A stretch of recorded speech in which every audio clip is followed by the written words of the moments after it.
According to a recent report, Teresa Giudice is finally ready to split from her husband. Not just in a personal sense, however. Sources now also indicate that Teresa is looking to go her own way in the professional world as well.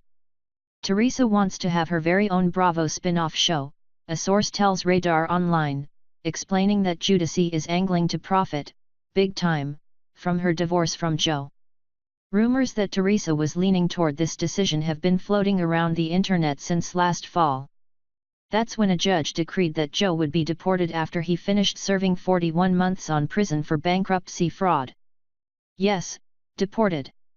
Like, all the way back to Italy because he broke federal law and never became a U.S. citizen. Would Teresa remain in the marriage, even with her husband living in a different country?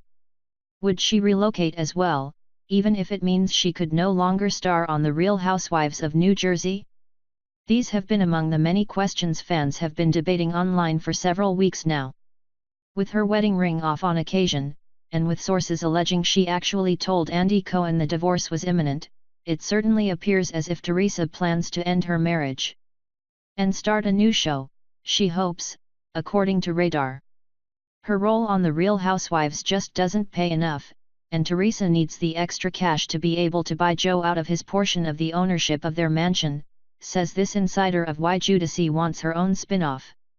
The spin-off, of course, would focus on her life as a single mother, once Joe is out of the picture. Teresa has held back a lot of intimate details about her personal life from viewers and is pitching Bravo that this project would allow her to be essentially reintroduced to the audience, Radar writes.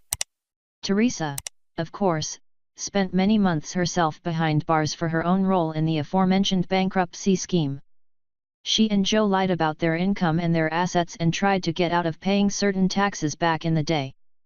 They've expressed very little regret for their actions, mostly just claiming they received bad advice and often playing the victim at times. They also share 4 daughters. As for when Teresa will file for divorce, we can't say for certain. But she's already plotting for how she'll rake in the dough once she's single again. With this spin-off, for starters, but also with various contracts from which Joe won't be able to profit. Endorsement deals, or any new projects beyond her reality show, wouldn't be signed until after the divorce is final because she doesn't want to give Joe any additional money, the informant tells Radar. Why won't she just move to Italy and keep her family intact and forget about all this reality television business? Because, well, have you met Teresa Giudice?